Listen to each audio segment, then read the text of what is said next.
Using SkyStream. SkyStream brings a world of TV to life. Pick up the remote to get started. You can also press the home button on your remote control at any time to get to the home screen. Along the top of the screen are a selection of top picks, recently watched shows and new series. Scroll to the left and you'll find the apps, shows and channels you've recently viewed. When you select a show, you'll see all the episodes available now and on this week. Or choose More Like This to see similar shows.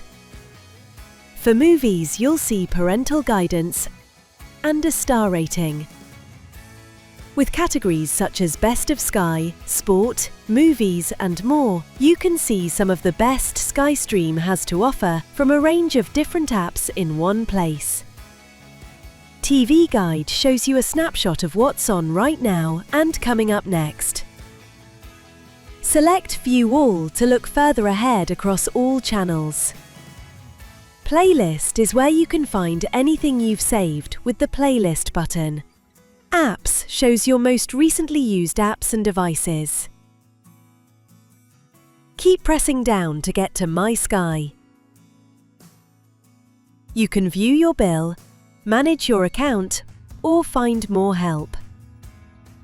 The home page is regularly updated, so you can see the best of Sky, Sport, Movies and more available to you with SkyStream. For more information, go to sky.com/help. Check out more Sky Help videos and remember to subscribe.